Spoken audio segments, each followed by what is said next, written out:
जिनका अर्थसूत्र अलग अलग होता है। इसका मतलब अर्थसूत्र इसका और इसका एक जैसा है, लेकिन भौतिक और रासायनिक गुण कैसे होंगे? अलग अलग होंगे। फिजिकल और केमिकल प्रॉपर्टीज अलग होंगे। लिखो इसमें आइसोमेरिज्म हेडिंग डालेंगे, हिंदी में चाहे समावयवता लिख सकते हैं। क्या लिखेंगे? आइसोमर्स आर टू और TWO लिखना है, ठीक है। टू और आइसोमर्स आर टू और मोर देन टू कंपाउंड्स,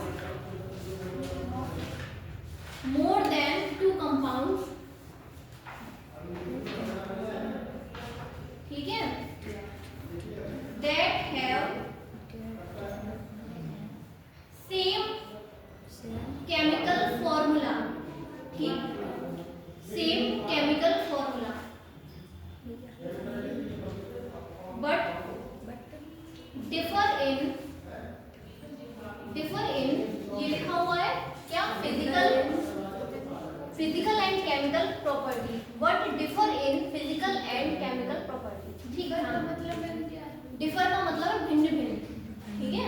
लेकिन क्या है कि इनकी भौतिक और रासायनिक गुण भिन्न भिन्न होते हैं, डिफरेंट। हाँ, डिफर इन मतलब सेंटेंस बनाने के लिए डिफर लिखा गया, लेकिन डिफरेंट भी लिख सकते हैं, बट डिफरेंट इन ऐसे लिख लो, ठीक। But different in physical and chemical property. अच्छा ये बताओ, ये समझ में आ रहा है? क्या लिखा है हमने?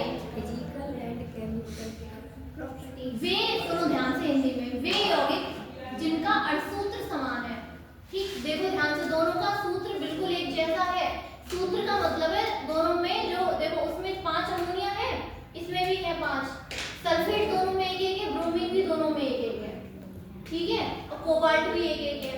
तो दोनों का अर्थसूत्र समान है, लेकिन वो वाला अलग है यौगिक, ये वाला अलग है। मतलब दोनों क्या है? अलग अलग यौगिक है, इसलिए इनके भौतिक और रासायनिक गुण भी अलग है। इसलिए इनको क्या कहेंगे? समावयवी। आइसोमर है एक दूसरे के, और इस घटना को समावयवता कहते हैं, आइसोमेरिज्म कहते हैं, ठीक, ध्यान रखना। इसके बाद हेडिंग डालेंगे टाइप्स, ठीक है, ध्यान रखेंगे। आइसोमेरिज्म हो गया, और इसके बाद हेडिंग डालेंगे टाइप्स, प्रकार। हाँ, एग्जाम्पल लिखना चाहो ये लिख सकते हैं, ठीक है, समझ में आ गया होगा। अर्थसूत्र इनके समान है, केमिकल फॉर्मूला, लेकिन फिजिकल और केमिकल प्रॉपर्टीज कैसे होंगी? अलग अलग।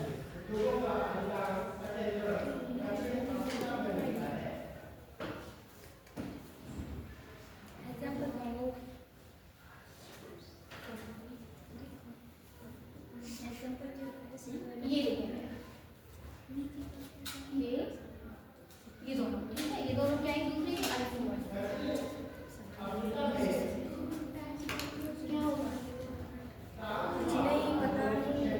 ठीक है। टाइप्स में इसके देखो 2 टाइप्स होते हैं, लिख लिया ये? लिख लिया?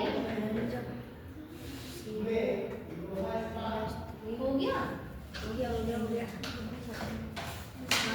इसके बाद हेडिंग डालेंगे टाइप्स, ठीक है, या टाइप्स ऑफ आइसोमेरिज्म।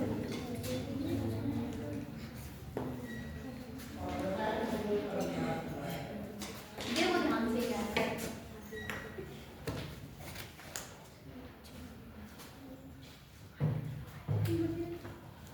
इसके 2 टाइप होते हैं, ध्यान से देखना। आइसोमेरिज्म जो है वो 2 टाइप की है। कौन कौन सी? पहला है यहाँ पे स्ट्रक्चर,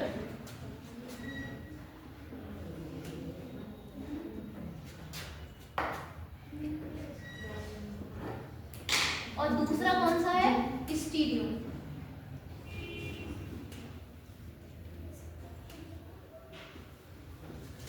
इसको हिंदी में कहते हैं संरचनात्मक।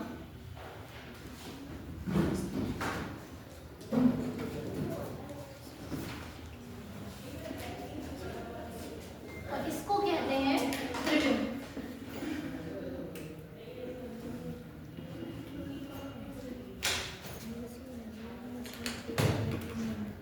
ठीक है, आगे देखो ध्यान से क्या है। पहले हम ये वाला टाइप पढ़ेंगे, फिर इसके बाद ये वाला पढ़ेंगे, ठीक है। या तो ऐसे लिख लो टाइप, एक ये और एक ये, उसके बाद हेडिंग डालना स्ट्रक्चरल आइसोमेरिज्म। वो लिंकेज, आयनाइजेशन, हाइड्रेट, ये सब आते हैं स्ट्रक्चर में, ज्योमेट्रिकल आती है नीचे वाले, तो ये सब पढ़ेंगे, ठीक है।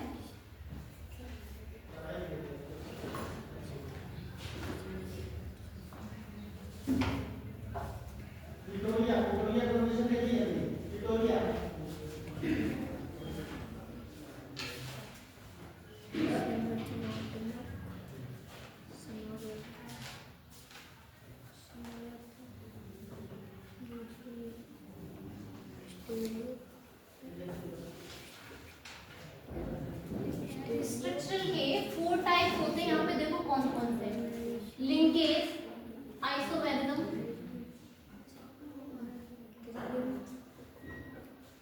इसके बाद आयनाइजेशन, आइसोमेरिज्म, आयनाइजेशन,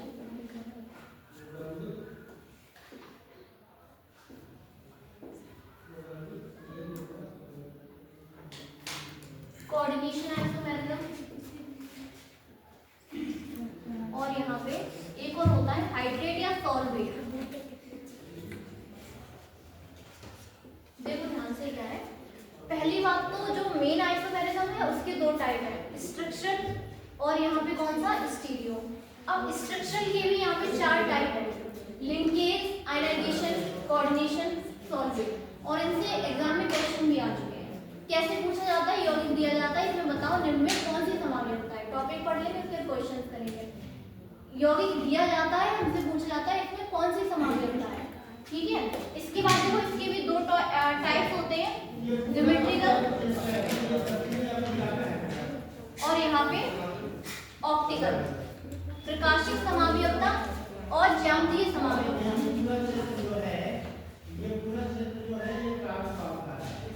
ठीक है, ध्यान रखना। ज्योमेट्रिकल, आइसोमेरिज्म और ऑप्टिकल, ये दोनों टाइप किसके हो जाएंगे, स्टीरियो के, और ये 4 टाइप किसके, चाहो तो इसे लिख लो। इसके बाद पहली हेडिंग डालेंगे आयनाइजेशन, आइसोमेरिज्म या लिंकेज, कुछ भी लिख सकते हैं, 4 टाइप पढ़ते हैं एक करके। इसके बाद हेडिंग डालेंगे, इतना लिख लो। उसके बाद अगला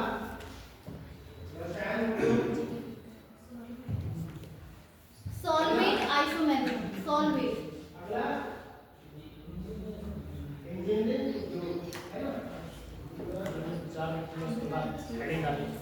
हाँ ये सब लिख लो। उसके बाद हेडिंग डालेंगे, पहली लिंकेज लिख लो या आयनाइजेशन, आइसोमेरिज्म, हेडिंग डालो, आयनाइजेशन, आइसोमेरिज्म, कोई सी पढ़ लेंगे, जरूर से मतलब नहीं पढ़नी चाहिए। ये चार्ट बना लो। उसके बाद हेडिंग डालेंगे ionization, isomerism, आयनन समावयवता,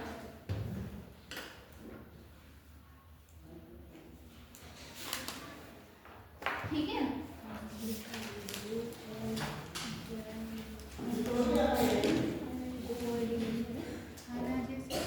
ionization, isomerism, आयनन समावयवता, heading डालेंगे, ठीक है। आयनाइजेशन सेकंड, हाँ देखो एक बात समझो, अच्छा जो नाम है ना उसी के आधार पे परिभाषा बताएंगे।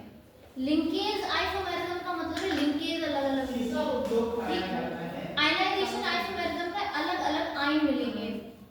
कोऑर्डिनेशन का मतलब है कोऑर्डिनेशन नंबर अलग अलग होगा। जो नाम है ना उसी के आधार पे उसकी परिभाषा है, नाम उसी के आधार पे बनाया गया है। आयनाइजेशन, आइसोमेरिज्म हमने हेडिंग डाली है, इसको देखो अच्छे ध्यान से, ये लिख लिया।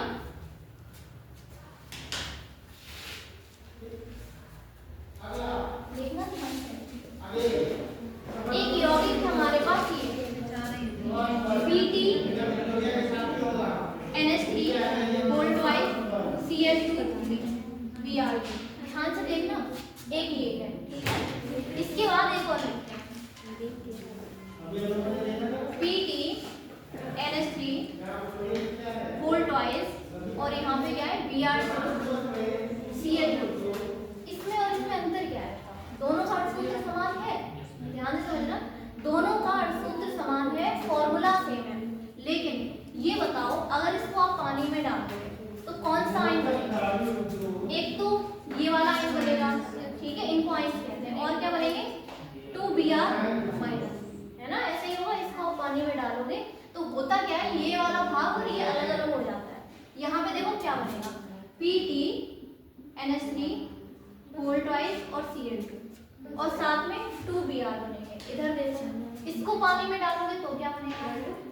Pt NH3 whole twice Br और ये 2Cl माइनस अलग हो जाएगा। तो हाँ इसमें Cl2 माइनस होता है, तो Cl2 माइनस चार्ज होता है। हाँ इसमें मैम आपने तो प्लस चार्ज कर दिया। कहाँ पे? लेकिन Pt NH3 कहाँ चार्ज लगाया? आवेश तो कहीं लगाया। तो मैम ये तो माइनस होता है। अच्छा समझो, पहले एक बात समझो, एक बात NaCl है, NaCl इसको पानी में डालते हैं तो देखो क्या होता है, Na प्लस Na भी प्लस आता है, Cl भी माइनस आता है। अब इसका मतलब है ये जो इतना भाग है ना, ये पूरा एक ही है, ठीक है? ये पूरा भाग एक है और ये अलग है। मतलब अगर इस पे माइनस आ रहा है तो इस पूरे भाग में प्लस आएगा, ठीक? जैसे यहाँ देखो 2 Br अलग हो गए हैं और ये अलग होगा तो इस पे होल जो है ना यहाँ पे, ये पूरा एक ही है इतना, क्योंकि इसके अंदर के बॉन्ड ब्रेक होते नहीं है, कोऑर्डिनेशन बॉन्ड है, तो ये कोऑर्डिनेशन स्फीयर में कोई चेंज नहीं आता है पानी में डालने पर। तो इसको हमने अलग कर लिया, जो बाहर लिखा है ना वही अलग होगा, आयनिक बंध केवल यहाँ पे होगा है। तो Br अलग हो जाएंगे, इस पे माइनस आएगा। अगर इस पे 2 माइनस आए हैं तो यहाँ क्या आएंगे? 2 प्लस आएंगे। यहाँ देखो एक Cl पे एक माइनस, 2 Cl पे 2 माइनस, अगर पीछे 2 माइनस है यहाँ 2 प्लस आएंगे। आगे ये समझो, अच्छा इसको जब हम पानी में डाल रहे हैं तो ये बताओ ये और ये अलग अलग है, पहले समझो। इसको पानी में डालने पर ये और ये बन रहा है और इसको पानी में डालने पर ये और ये बन रहा है, तो अलग अलग आयन बन रहे हैं ना। उसमें देखो अलग है आयन दोनों, इसके सिमिलर तो है नहीं, और इसके आयन दोनों अलग है। उसमें ब्रोमाइड आयन मिल रहा है, इसमें क्या मिल रहा है? क्लोराइड। तो यहाँ देखो दोनों का फॉर्मूला एक जैसा है, लेकिन दोनों में क्या है? आयन अलग अलग है, इसीलिए इसको आयनाइजेशन आइसोमर कहते हैं। और ये दोनों एक दूसरे के क्या होंगे? Ionization isomer, आयनन समावयवी। अणुसूत्र दोनों के समान है बस, और कुछ भी समान नहीं है। यहाँ देखो वो अलग है, ये अलग है, मतलब अलग अलग है ना दोनों, लेकिन दोनों का सूत्र देखो एक जैसा है। दोनों में 2 Br है, उस वाले और इस वाले को देखो, इसको और इसको देखो, यहाँ पे 2 Cl है, इसमें किसमें Cl है? 2 Br है, इसमें भी 2 Br है, यहाँ पे NH3 2 है, इसमें भी 2 है, प्लेटिनम भी दोनों में एक एक है। इसका मतलब दोनों का फॉर्मूला सेम है, ठीक। लेकिन जब दोनों को पानी में डाल रहे हैं तो पानी में डालने पर क्या होगा? वहाँ पे हमें अलग मिल रहा है, Br माइनस मिल रहा है, हाँ यहाँ अलग मिल रहा है Cl माइनस। जब अलग अलग आयन मिलेंगे लेकिन दोनों का फॉर्मूला समान है तो उसको आयनाइजेशन आइसोमर कहेंगे। अब समझ में आ रहा है? देखो अगर वहाँ जो मिल रहा है ना Cl2, जो आयन सेम है बिल्कुल ऐसे कैसे यहाँ मिलते हैं, तो इनको आयनाइजेशन आइसोमर नहीं कहते। आयनाइजेशन इसलिए है कि दोनों आयनाइजेशन पे अलग अलग यहाँ पे आयन दे रहे हैं, तो उसे मैम आइसोमेरिज्म से समान है, इसलिए चार्ज। हाँ चार्ज नहीं, फिर से समझो आयनाइजेशन का पहले ये समझो, कैटायन और एनायन। यहाँ पे ये बताओ, ये जिसपे माइनस चार्ज होता है उसको एनायन कहते हैं, पहले समझो। जिसपे माइनस चार्ज होता है उसको एनायन कहते हैं। इसको जब पानी में डाल रहे हैं तो ये वाला एनायन मिल रहा है Cl माइनस, उसको जब पानी में डाल रहे हैं तो क्या मिल रहा है? Br माइनस अलग मिल रहा है, दोनों में अलग अलग आयन मिल रहे हैं। और ये वाला कैटायन है, इसका अलग कैटायन है, उस वाले में कैटायन अलग है। कैटायन के अंदर वहाँ देखो Br, वहाँ पे Cl2 है, यहाँ Br। तो ये और ये बिल्कुल उनके जैसे हैं क्या? नहीं है ना, वही मैं कह रही हूँ बार बार। यहाँ पे देखो दोनों के फॉर्मूले बिल्कुल एक जैसे हैं, लेकिन दोनों आयन अलग अलग हैं दोनों में। क्या हो गया? जैसे इसमें Cl पे भी Br पे भी नेगेटिव चार्ज होता है, उसमें Cl पे भी नेगेटिव चार्ज, तो यहाँ पे पॉजिटिव वाले नहीं ले सकते। यहाँ पे नहीं, पीछे यहाँ पे पहले ये समझो, इस पूरे को एक ही मानो, ठीक है? एक ही मानो, ऐसा नहीं है कि इसको अलग देखेंगे इसको अलग, ये पूरा एक भाग है। अब यहाँ ये देखो, एक ब्रोमीन में एक माइनस होता है, 2 ब्रोमीन में 2 माइनस, ठीक है? अगर इसमें 2 माइनस आ जाएंगे तो इसके आगे जो भी है उसको पूरे को हम यहाँ देखेंगे 2 प्लस, ऐसा होगा। यहाँ देखो एक Cl पे एक माइनस, ठीक, 2 Cl पे 2 माइनस, तो इस बच्चे में वहां पे क्या होगा? 2 प्लस होंगे ना, इसलिए यहाँ पे 2 प्लस आएगा, ठीक है? इससे मतलब नहीं है कि इसके ऊपर कितना चार्ज है। यहाँ देखो इसके पूरे के बाहर यहाँ कितना चार्ज है, वो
complexes that give different ions in the solution. Complexes that give different ions in the solution. Hindi में चाहो हिंदी में complexes that give different ions in the solution. क्या लिखना है? वे यौगिक जो विलयन में भिन्न भिन्न आयन देते हैं या अलग अलग आयन देते हैं। ठीक, अब ये बताओ इसका मतलब क्या है, परिभाषा से समझो। उस वाले यौगिक को पानी में डाल रहे हैं या सॉल्यूशन में डाल रहे हैं तो अलग अलग आयन है, Br माइनस मिला है, यहाँ पे Cl माइनस मिला है, तो अलग अलग आयन मिल रहे हैं ना, सेम तो है नहीं कि उसको भी डालेंगे तो ये देखो, इसको जब हम पानी में डालेंगे तो ये दोनों अलग हैं इन दोनों से, इसको पानी में डाल रहे तो ये दोनों अलग है उस वाले से, लेकिन फॉर्मूला दोनों का सेम है, तो ये आयनाइजेशन आइसोमर है। एग्जांपल लो, इसको एग्जांपल पे लो,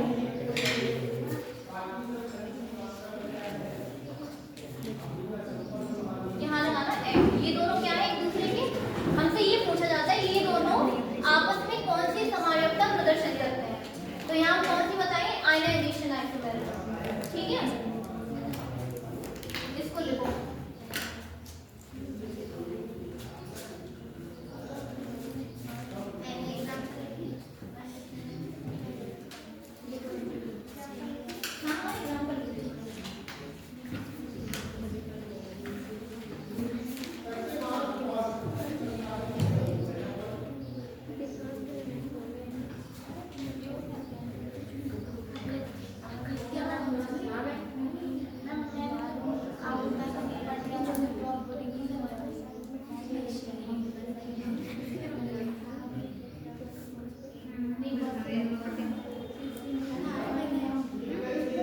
देखो एक और एग्जांपल ले सकते हैं, इसी देखना CONH3 होल 4, ठीक है, यहाँ क्या हो जाएगा Cl में,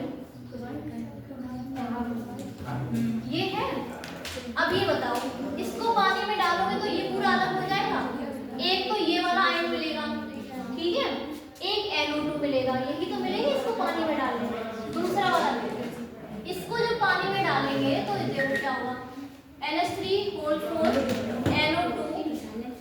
मैम पानी की दवा किसी नहीं डाल सकते? हाँ, किसी भी सॉल्यूशन में, डेफिनेशन में हमने क्या लिखा है, विलयन लिखा है सॉल्यूशन, पहला जैसे पानी डाले कितना हो जाता है? पानी को पे पता है क्यों बार-बार पानी का यूज कर रहे हैं, क्योंकि वो एक यूनिवर्सल सॉल्वेंट है, मतलब ज्यादातर विक्रिया में उसी को लिया जाता है एज ए सॉल्वेंट, बाकी और कोई भी ले सकते हो, ऐसा नहीं है, ठीक है।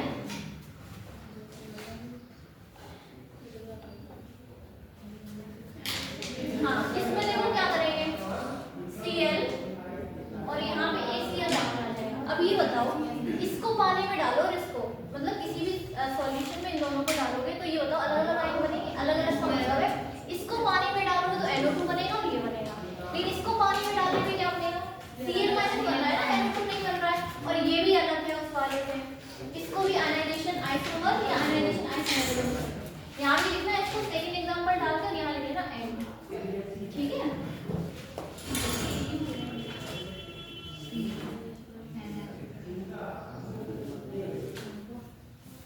कुल मिला के जब सॉल्यूशन में हम इनको डालें तो अलग अलग आयन मिलेंगे, तो उसको आयनन समावयवी और इस घटना को आयनन समावयवता कहेंगे, ठीक है। आयन अलग अलग होंगे इसलिए आयनाइजेशन है।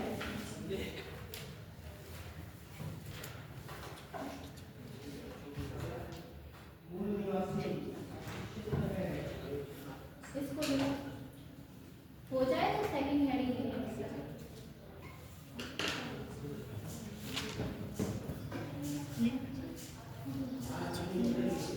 सेकंड है सॉल्वेट,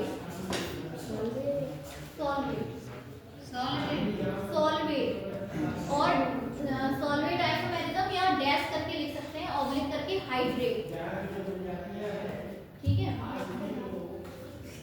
हाइड्रेट आइसोमेरिज्म,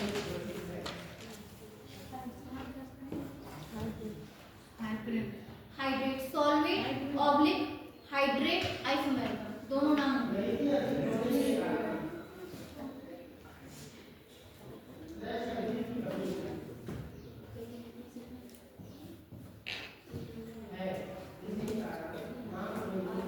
लिख लिया था ये।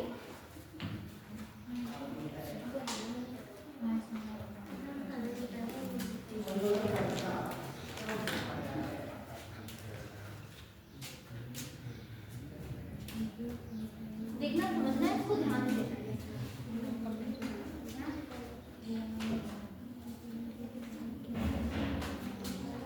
CO NH3 होल 4 यहाँ पे हो जाएगा H2O और Cl और ये Br, ध्यान से देखना।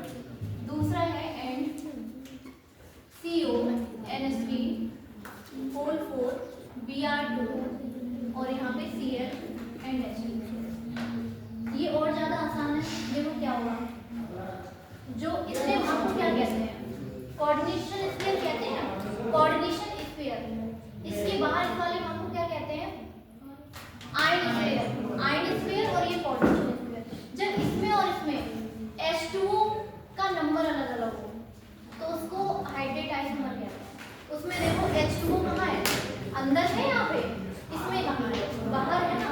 मतलब इस वाले यौगिक के कोऑर्डिनेशन स्फीयर में H2O की संख्या अलग है इस वाले से, और इसके आयनाइजेशन आयन स्फीयर में अलग है H2O की संख्या और इसमें अलग।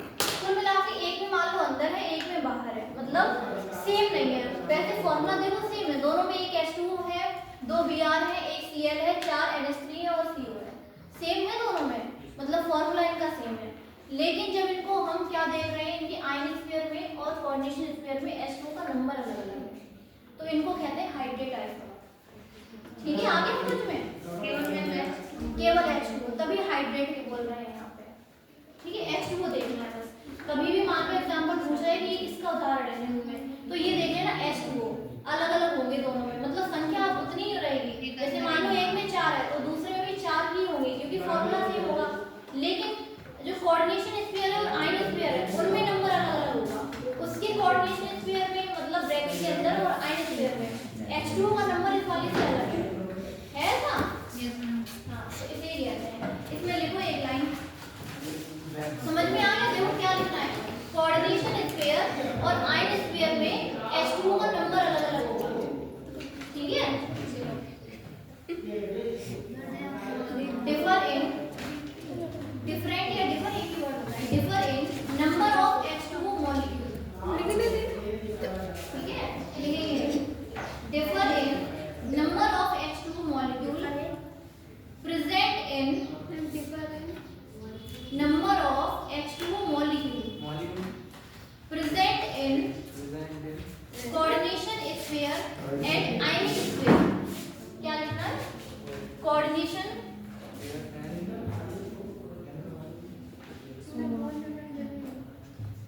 and ionic sphere।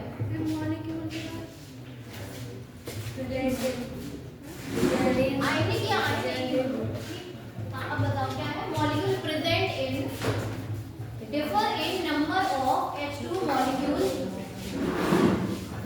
present in coordination sphere and ion sphere या ionic sphere।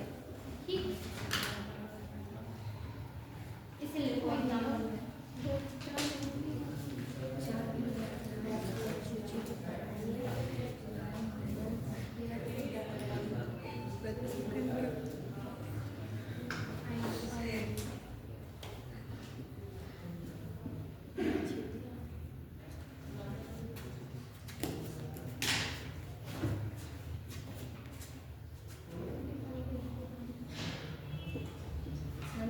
ये बताओ ये होगा या नहीं होगा, बताओ दोनों में कौन सी समावेशता होगी। हाँ, क्योंकि H2O का नंबर अलग अलग है ना, उसमें सारे H2O कहाँ है, कोऑर्डिनेशन स्फीयर के अंदर, और आयन स्फीयर में कोई भी H2O नहीं है उस वाले में। देखो ब्रैकेट के बाहर और अंदर, उधर देखो अंदर कितने है 6, बाहर एक भी नहीं है। इधर देखो अंदर है 5, बाहर कितना है 1, तो ये अलग अलग है, इसलिए इनको कहेंगे हाइड्रेट या जलीयोजन समानता। वैसे हाइड्रेट आइसोमर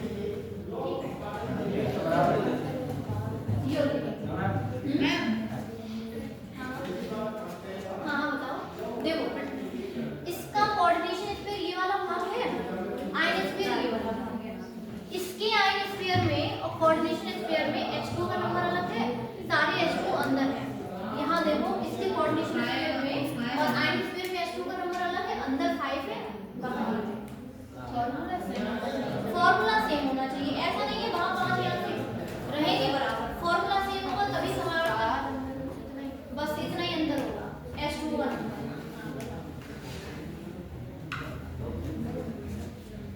जब अलग अलग आयन मिलेंगे तो आयन समाव्यवस्था, जब H2 का नंबर अलग होगा तो हाइड्रेट आयन रहेगा। इसे लिख लो, फिर 30 के लिख रहे हैं।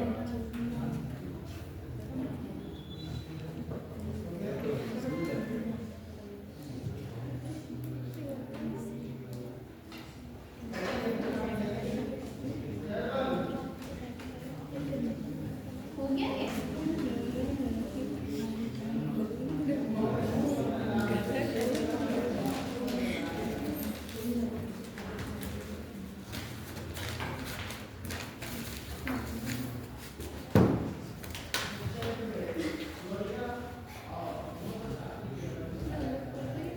हो गया। हेडिंग लिखेंगे आगे linkage isomer. Linkage LINKAG, linkage isomer. ठीक है।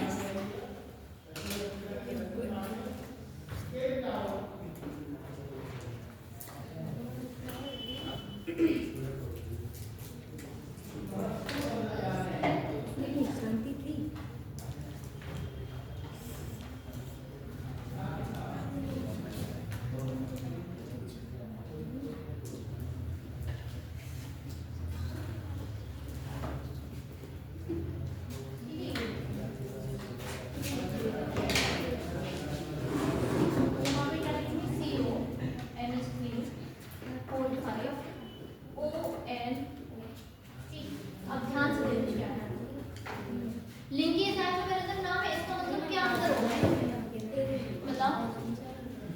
लिंकेज अलग अलग होगी, जो नाम है उसी के आधार पे तो बताते हैं। लिंकेज का मतलब है, देखना ध्यान से, बहुत आसान है ये। दोनों का फॉर्मूला बिल्कुल सेम है। NO2 है ये, NO2 Na तो 2 ऑक्सीजन, यहाँ भी NO2, Cl2 2 है, यहाँ भी 2 है। आगे देखो NH3 5 है, इधर भी 5 है, कोबाल्ट भी बराबर। अंतर केवल होगा लिंकेज में। एम्बिडेंटेड लिगेंड पढ़ा था, एम्बिडेंटेड लिगेंड याद है क्या था? इसको देखो, ये NO2 से मतलब नाइट, इसमें डोनर एटम कौन है? दाता परमाणु, लोन पेयर कौन दे रहा है? नाइट्रोजन। इस वाले में डोनर एटम कौन है? ऑक्सीजन। यही अंतर है। मतलब ऐसे यौगिक जिनका सूत्र समान होगा लेकिन उसमें एम्बिडेंटेड लिगेंड उपस्थित होगा। मतलब एक यौगिक में कोई दूसरा परमाणु क्या कर रहा होगा, लिगेंड के अंदर इलेक्ट्रॉन का पेयर दे रहा होगा, मतलब ये डोनर एटम है। ऐसा परमाणु जो इलेक्ट्रॉन का पेयर देता है वो लिगेंड के अंदर डोनर एटम होता है। यहाँ पे कौन दे रहा है? ऑक्सीजन। बिल्कुल सेम लग रही है वहाँ कुछ चीजें, तो ये हो गई लिंकेज। इसी को एम्बिडेंटेड लिगेंड कहते हैं ना, पढ़ा होगा। हाँ, इसमें होता क्या है, जैसे इसको देखो, HCl में एक सल्फर, एक कार्बन, एक नाइट्रोजन है, दूसरा एक और लिखते हैं NCS। इसमें भी एक नाइट्रोजन, एक कार्बन, एक सल्फर है। यहाँ पे नाइट्रोजन अपना लोन पेयर दे रहा है, यहाँ पे सल्फर दे रहा है, तो ये कौन से? Ambidentate ligand. ठीक है।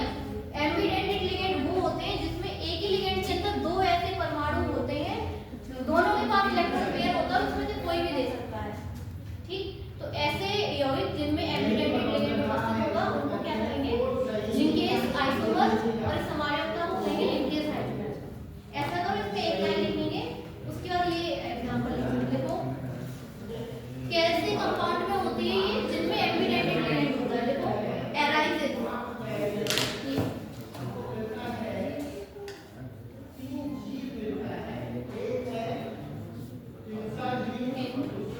कंपाउंड, कोऑर्डिनेशन कंपाउंड उत्पन्न होना। कैसे यौगिकों में ये उत्पन्न होती है? ठीक है। Arises in coordination compound. ठीक है। Arises in coordination compounds containing ambidentate ligands. Hindi में कह सकते हैं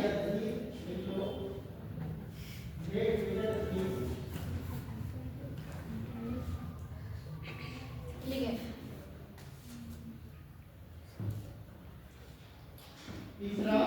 लिंकेज समाव्यवस्था उन यौगिकों में पाई जाती है जिनमें क्या होता है? एम्बिडेंटेड लिगेंड या उभयतंतुक लिगेंड उपस्थित होता है। ठीक है। इसमें एग्जांपल लिखिए वाला। ये बताओ, यहाँ H2 का तो कोई रोल है नहीं, तो उससे बताएंगे नहीं, हाइड्रेट। और यहाँ पे क्या है? आयन बाद में बताएंगे, पहले देखिए एम्बिडेंटेड। ठीक है।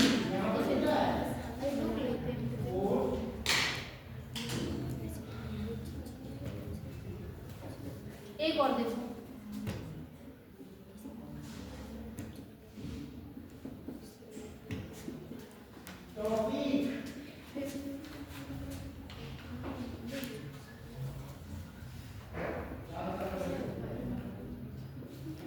दोनों में क्या अंतर है बताओ? दोनों में क्या अंतर है? इसमें हाँ, उसमें अलग उसमें नाइट्रोजन अलग अलग परमाणु दे रहे हैं, बाकी देखो सब कुछ सेम होगा। ठीक, तो इसको भी क्या करेंगे? लिखिए हो गया।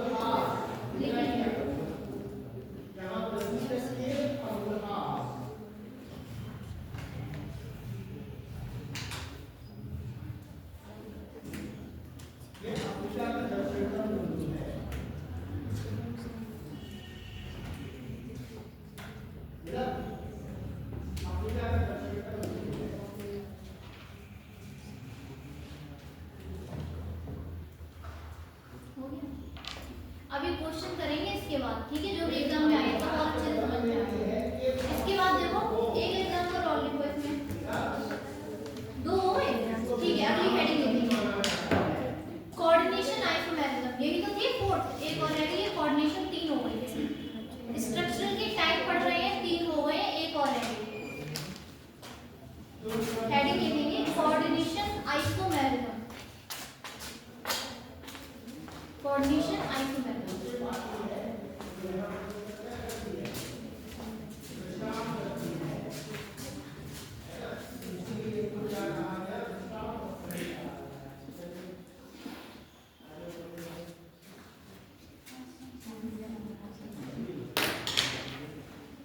ध्यान से देखना।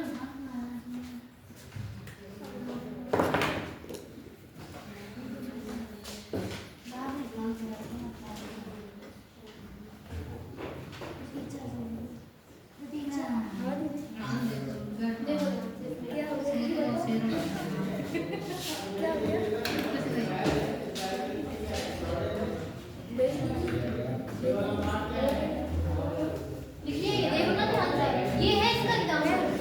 इसमें देखो सीओ से पहले समझो, इसे बातें नहीं, इधर देखो क्या है। यहाँ देखो कोबाल्ट से क्या लगे हुए हैं, 6NH3 लगे हैं, मतलब इसका कोऑर्डिनेशन का नंबर कितना है? कोबाल्ट से 6NH3 लगे हैं। पर इस वाले ऑप्शन में कोबाल्ट से क्या लगा? 6Cl लिखे हैं। यहाँ पे क्रोमियम से 6Cl लगे हैं, इसमें क्रोमियम से क्या लगा? 6NH3। इन दोनों में अंतर क्या है? लिगेंड का इंटरचेंज हुआ है, एक स्पेयर से क्या हुआ है? लिगेंड दूसरे वाले में एक्सचेंज हो गए। जरूरी नहीं है सारे एक्सचेंज हो, यहाँ पे सभी एक्सचेंज हो गए। अभी एक एक्स्ट्रा एग्जांपल भी लिखेंगे, इसमें 2 या 3 या 4 कितने भी हो सकते हैं। लेकिन ये देखो मेटल का कोऑर्डिनेशन नंबर यहाँ पे क्या हुआ है? एक जगह मेटल से दूसरे लिगेंड लगे हैं और दूसरी जगह दूसरे लगे, यही चेंज होगा। मतलब यहाँ से लिगेंड इधर चले जाएंगे और यहाँ से इधर चले जाएंगे, बस। हाँ नहीं नहीं, एक ही चेंज देखो, हाँ लिगेंड का इंटरचेंज हो गया है। मतलब यहाँ पे लिगेंड, ये वाले लिगेंड इसके साथ लगे हैं, दूसरे वाले यौगिक में यही वाले लिगेंड इसके साथ लग जाएंगे, ये तो हुआ है। और ये वाले लिगेंड इधर चले जाएंगे, इसमें देखो यही हुआ है। जब लिगेंड का इंटरचेंज हो जाए आप इधर, ठीक है, तो वो कोऑर्डिनेशन फॉर्मेट होता है। जब लिगेंड का आपस में इंटरचेंज हो जाए तो उसको कोऑर्डिनेशन, इसे लिखो अच्छे। डेफिनेशन हो गई, डेफिनेशन हो गई। लेकिन ये ध्यान रखना एक चीज, अभी तक पहले समझना ध्यान से, अभी तक जो यौगिक पढ़ रहे थे उसके अंदर एक ही तो कोऑर्डिनेशन स्फीयर था और एक कोई बाहर आई लिखा हुआ था इस तरीके से अलग से। लेकिन इन वाले एग्जांपल में क्या होगा? दोनों यहाँ पे कोऑर्डिनेशन स्फीयर ही होंगे, ठीक है। यहाँ पे दोनों क्या होंगे? स्क्वायर ब्रैकेट होंगे, मतलब दोनों कोऑर्डिनेशन स्फीयर है, एक कैटाइन है एक एनाइन है। ठीक, ध्यान रखना इसको। डेफिनेशन लिखो पहले।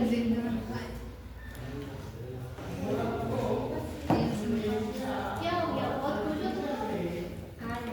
जो ये हम करते हैं उसमें आवाज आ रही होगी इसलिए। अच्छा, और ये भी आ रही है। ये लोग भी काटते नहीं होंगे ऐसे। यही कारण है कि अब मैं पढ़ाई के अलावा कुछ एक्स्ट्रा बोलती नहीं। क्या जो भी है लिखो इसमें, arises from the interchange of ligand, ठीक है, यही पढ़ रहे हैं, interchange of ligand arises from the interchange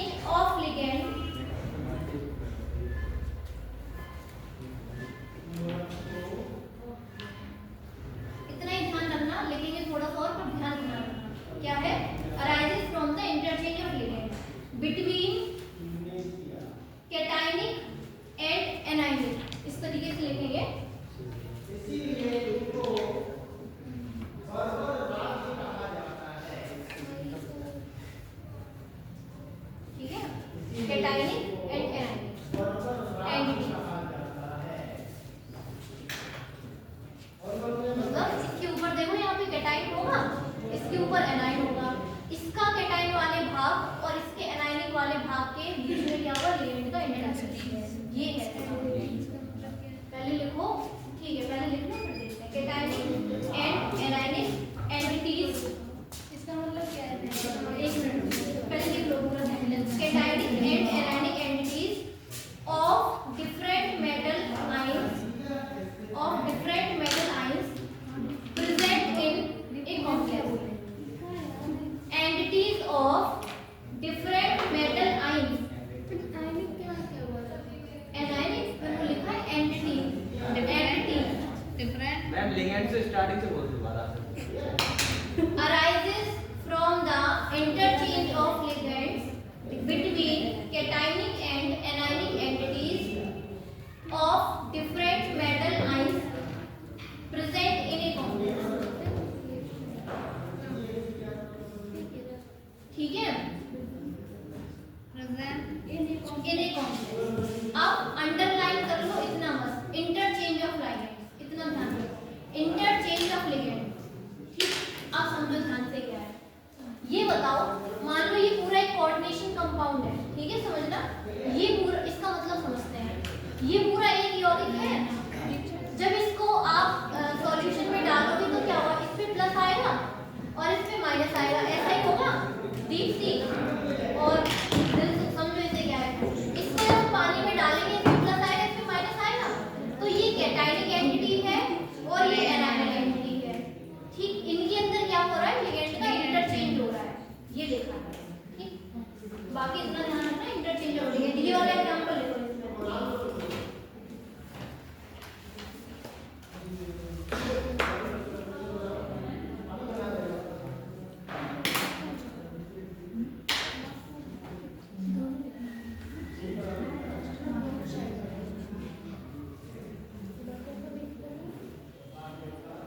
ठीक है, एक और लिखो चाहता हूँ, ये हो गया, पहले इसको ही लो।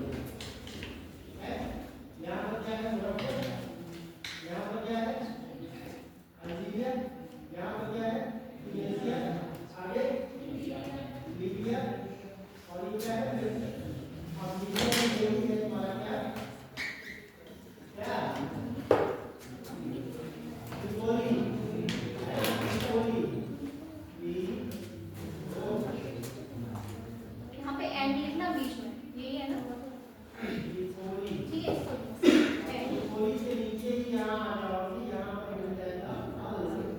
देखो क्या होगा, ध्यान से देखना, इधर के, सुनना ध्यान से, इधर के दो लिगेंड इधर चले जाएंगे और इधर से दो लिगेंड इधर चले जाएंगे, समझना ध्यान से, इधर के दो लिगेंड इसमें आ जाएंगे और इसके दो लिगेंड इधर आ जाएंगे। देखो जरूरी नहीं है सभी जाएं, दो इधर से आएंगे, SC कितने हो गए, ठीक। और देखो दूसरा वाला ब्रैकेट लगाना है, इसके बाद ही लगाना है, ध्यान रखना, जगह नहीं इसलिए मैं नीचे लिख रही हूँ। क्या है, दूसरा CR है, उसके पास कितने SCN रह गए, अब दो उधर चले गए आगे, SCN4 और NH3 कितने आ गए यहाँ पे, दो, बस ये है। एक स्फीयर में से जब लिगेंड दूसरे वाले में चले गए, देखो क्या हुआ, इसको समझना ध्यान से, इधर से दो NH3 इसमें आ गए, ठीक, लेकिन और यहाँ से क्या हुआ, दो SCN इधर आ गए, इधर से दो NH3 इधर आए, इधर से दो SCN इधर गए। देखो इधर से दो, जब दो चले जाएंगे तो चार ही तो रह जाएंगे NH3। हाँ, लिगेंड ही चेंज हुआ है यहाँ पे, बस अंतर ये है, वहाँ सभी पूरे हो गए थे, इसमें क्या हुआ था, चार, सभी NH3 इधर चले गए थे, सभी CN इधर आ गए थे। इसमें क्या हुआ है, केवल दो NH3 इधर गए हैं और दो SCN इधर आ गए हैं। जरूरी नहीं है, ये एग्जांपल इसलिए लिखा है हमने, इसका मतलब जरूरी नहीं है सारे लिगेंड एक्सचेंज हो, अगर दो आ रहे हैं तो दो ही जाएंगे, ठीक है, जरूरी नहीं है सभी जाएंगे। अच्छा लिखो ऐसे, अभी एग्जांपल करेंगे तब समझना अच्छे से। क्या हो गया,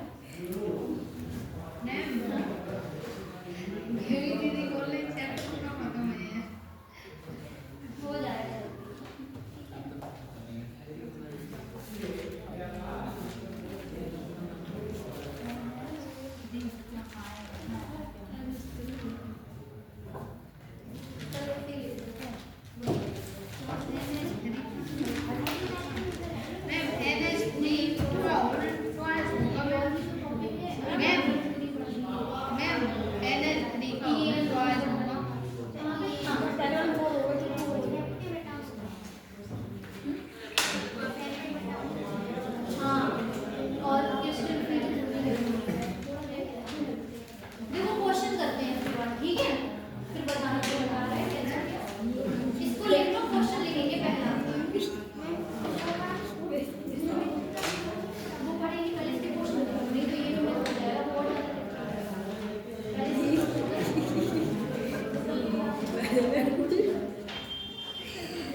फिर ये लिखना types of isomerism shown by SHOW है, ठीक, मतलब ये कौन सी समानता प्रदर्शित करते हैं। Types of isomerism shown SHOWN by, फिर ये तीनों कंपाउंड लिखो।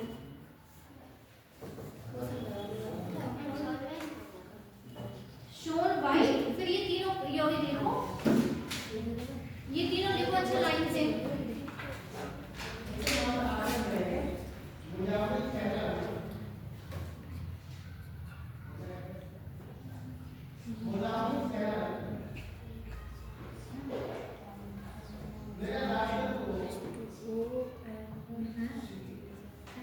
दीजिए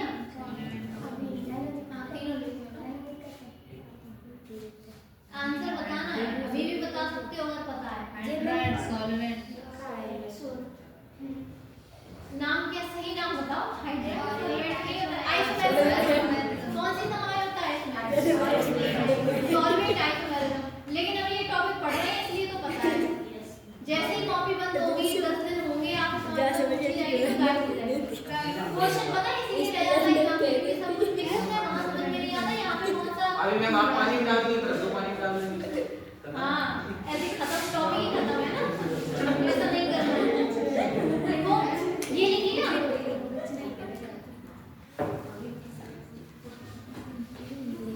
the types of isomerism shown by, ये लिखिए एंड आगे और भी लिखना है। The value of coordination number, the value of coordination number of central, the value of and the value of coordination number of central metal is, इतना ही है, ये लिखिए ना, सेंट्रल मेटल, इसी के आगे लिखना है and the value of coordination number and the value of coordination number of central metal is, और डैश कर देना, ठीक है। अब ऑप्शन लिखोगे डायरेक्ट आंसर लिखोगे? ऑप्शन तो यही है, optical isomerism, ionization, linkage, solvate, 4 option है। और ये और बताना है कि कोऑर्डिनेशन नंबर कितना है। आंसर लिख लो, और कोऑर्डिनेशन नंबर क्या होता है कोऑर्डिनेशन बॉन्ड की संख्या, देखो कोऑर्डिनेशन बॉन्ड की संख्या की कोऑर्डिनेशन नंबर निकालो। अब ये बताओ कितना कोऑर्डिनेशन बॉन्ड बन रहे हैं इसमें, बताओ इसके अंदर कहाँ पे ऑप्शन है, देखो ए होगा सिमेट्रिकल आइसोमेरिज्म, बी ऑप्शन लिख लेना ऑप्टिकल, सी ऑप्शन है, डी है यहाँ पे सॉल्वेट आइसोमेरिज्म।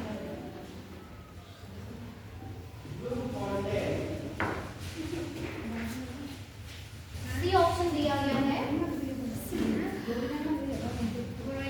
Ionization isomerism.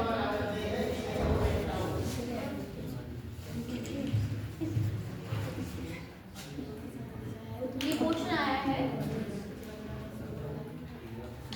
ठीक है। इसके बाद यहाँ आगे ये भी लिखा है coordination number 4, coordination number 3, coordination number 3, coordination number बताओ। मैं लिख दूंगी तो आंसर पता चल जाएगा, इसलिए खुद से बताओ। पहले समझो, कोऑर्डिनेशन नंबर होता है कोऑर्डिनेशन बंदों की संख्या। अब ये बताओ इसके अंदर कितने कोऑर्डिनेशन बॉन्ड बन रखे हैं? एक क्रोमियम से कितने H2O लगे हैं?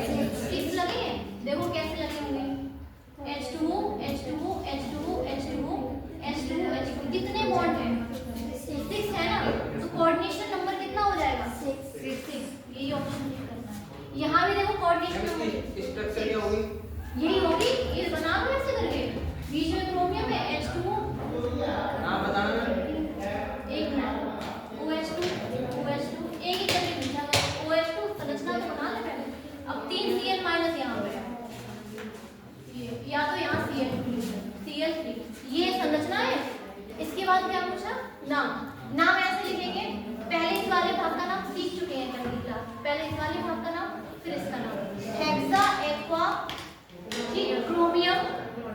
ऑक्सीडेशन स्टेट थर्ड, फिर क्लोराइड, ये नाम हो जाएगा hexa aqua chromium third chloride.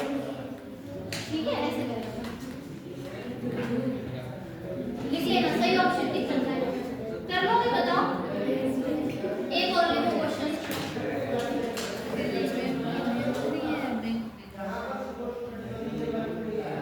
अच्छा देखो, अभी जो ऑप्शन लिखा है कोऑर्डिनेशन समायोजकता जो हमने पढ़ी थी उसका पहला एग्जांपल लिखा था, वही वाला दिया गया है कि इसमें कौन सी समायोजकता है। जो CONH3 थे, फिर दूसरे ब्रैकेट में क्या था Cr और Cl6, वही वाला एग्जांपल जो है वो आपके एग्जाम में पूछा गया है। ठीक, आगे देखो क्या है। एक और क्वेश्चन देखो क्या है, 4 फॉर्मूले लिखे हैं, एक साइड क्या लिखी हुई है समायोजकता, इनको मैच करना है। ठीक, ये क्वेश्चन आया है 22 में, मतलब हर साल एक क्वेश्चन आता है, समझ रहे हो कितना इंपॉर्टेंट है। देखो ध्यान से, पहला ये दिया गया है, देखना इसको लिख लिया, ये CONH3 होल 5 NO2, ठीक, एंड CONH3 होल 5 और यहाँ पे ONO। ए ऑप्शन ये है, ऐसे बी और दिया गया है, सी दिया गया है, डी दिया गया है, इधर ऑप्शन दिए गए हैं और मैच करना है, बताना है कौन सा सही है। पहला ये लिखना, वैसे अगर सी ही है तो बिना ऑप्शन के भी बता सकते हो।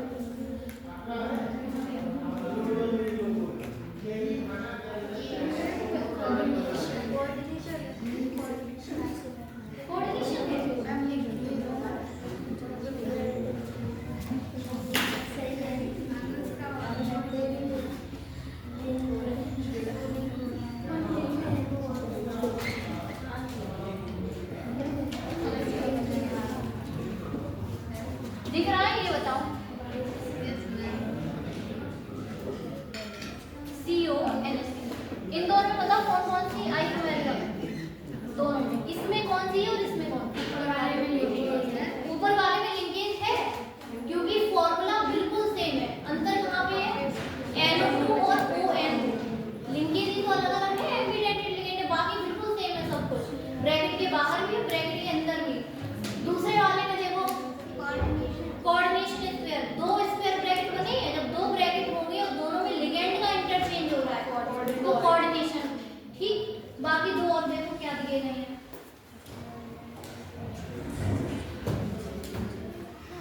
CO दिख रहा है, NH3 होल 5, ठीक, और यहाँ पे है Br, ध्यान से देखना, और SO4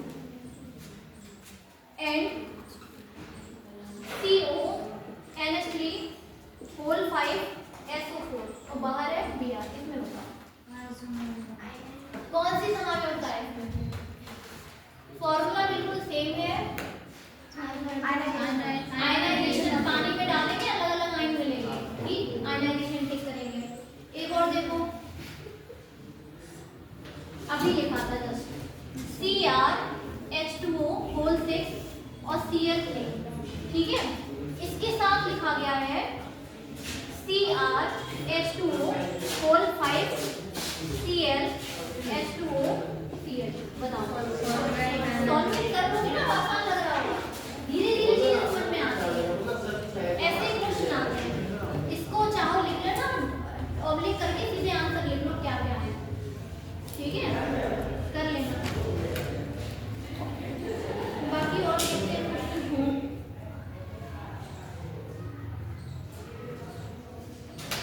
जल्दी आओ,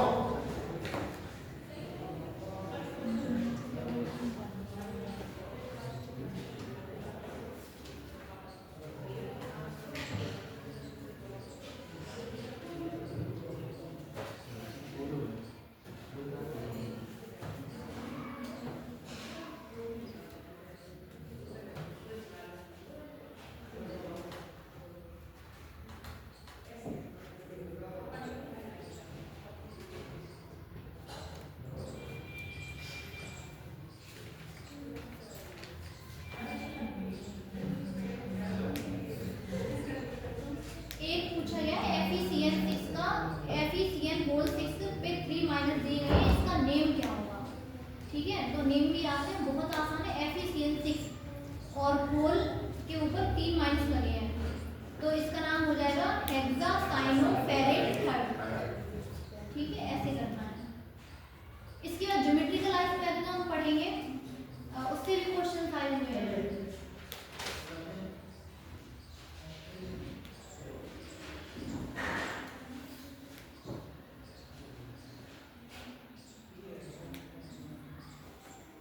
एक अच्छा ये लिखो,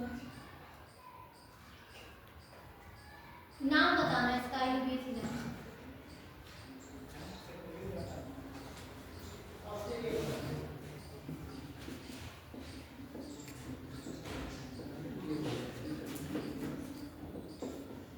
नाइट्रो, इसका नाम क्या होगा?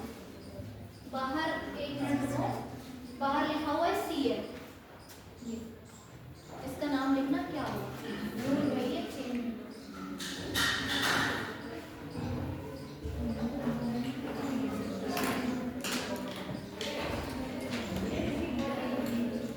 नाम लिखिए, इसका क्या हो जाएगा? फिर एक क्वेश्चन और करेंगे, 2023 के एग्जाम में आया है और तुम लोग पढ़ चुके हो वहीं से।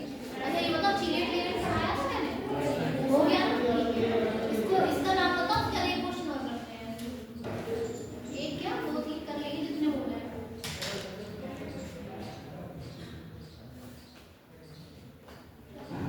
सबसे पहले जो आगे वाला भाग होता है उसका नाम लिखते हैं, यानी कोऑर्डिनेशन स्फीयर का नाम लिखेंगे। जब तक नहीं हो जाएगा तब तक क्लोरीन से हमें मतलब नहीं है, तो आगे वाले का नाम लिखो, क्या हो जाएगा?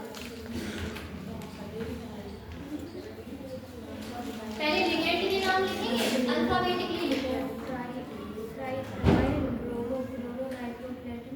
ट्राई अमीन, नाइट्रेटो या नाइट्रो, प्लेटिनम, ऑक्सीकरण संख्या कितनी होगी?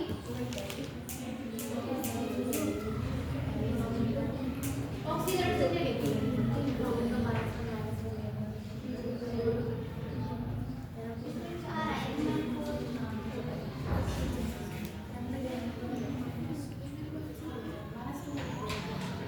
क्या हो जाएगा नाम बताओ?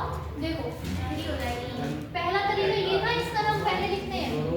इसमें भी तरीका क्या होता है? लिगेंड का नाम प्लस मेटल का नाम प्लस ऑक्सीकरण संख्या, ऐसे ही होता है। ठीक, इसके बाद देखो लिगेंड के नाम क्या क्या होंगे? अमीन, ब्रोमो, क्लोरो, नाइट्रो। अल्फाबेट में पहले कौन आ रहा है? अमीन आ रहा है, कितने हैं? 3 हैं। ट्राई अमीन, अच्छा ऐसे समझ लो, ट्राई अमीन, फिर ब्रोमो आएगा, पहले ए आता है तो ट्राई अमीन, फिर ब्रोमो, फिर क्लोरो, फिर नाइट्रो। ठीक, उसके बाद लगाएंगे प्लेटिनम, फिर इसकी ऑक्सीकरण संख्या, फिर क्लोराइड। ठीक है, कर लोगे? बताओ, ऑक्सीकरण संख्या में डाउट आ रहा है तो उसे छोड़ो, बाकी चीजें बताओ। Ammine, tri ammine, bromo, chloro, nitro, platinum, oxidation state, chloride. कर लोगे? हाँ 4 हो गई वैसे, बताओ।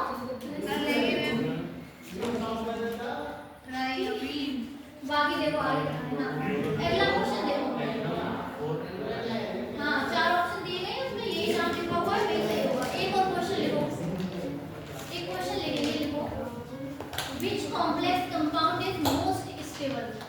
विच complex compound is most stable? निम्न में कौन सा यौगिक सबसे अधिक स्थायी है? ठीक है, निम्न में कौन सा यौगिक सबसे अधिक स्थायी है? Which complex compound, which complex compound is most stable? ठीक,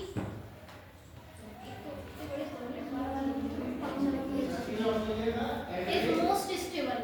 पहला ऑप्शन लिखो कोबाल्ट, मतलब हिंदी में वैसे नहीं लिखना है, फॉर्मूला लिखो, खुद से लिखो, लेकिन मैं बोल रही हूँ CONH3 का होल 6, CONH3 का होल 6, फिर वो बनाना ये वाला स्क्वायर ब्रैकेट,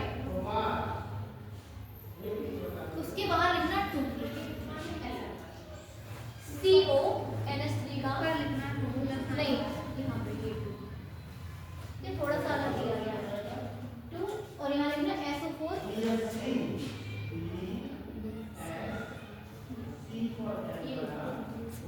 पहला ऑप्शन। सेकंड लिखो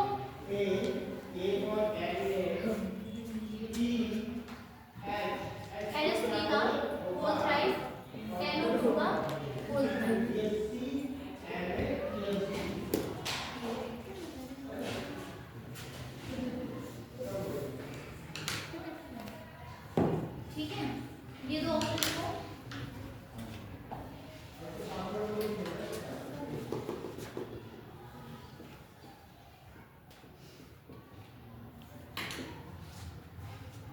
CO, Cl2, En2 और En2 के बाहर लिखा है NO3 यहाँ पे। डी ऑप्शन लिखना है।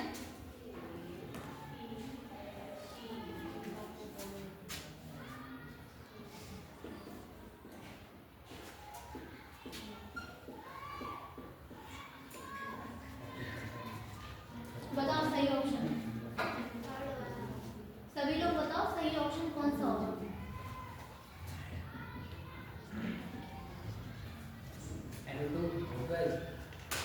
सही ऑप्शन कौन सा होगा? ये है NO3 का वोल्ट वाइज लास्ट में।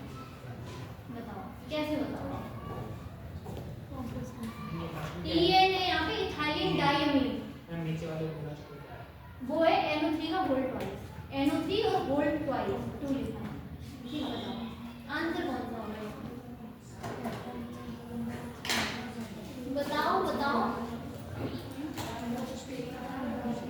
सब लोग बताओ कौन सा आंसर है। सबसे अधिक स्थायी कैसे बताओगे? कल चीलेट लिगेंड पढ़ा था, उसके नीचे एक लाइन लिखी थी, chelate complexes are more stable than non chelating. Fourth नहीं है, सुनो चीलेटिंग पहले सुनो ध्यान से। पर कल की क्लास में इससे पहले हमने पढ़ा था chelating complex are more stable. Chelating complex वो होते हैं जिसमें रिंग बनती है। अब देखना ध्यान से, EN है, EN का पूरा नाम मतलब पूरा फॉर्मूला लेंगे तो ये होता है NH2 CH2 CH2 NH2। कितने हैं ये? 2 हैं।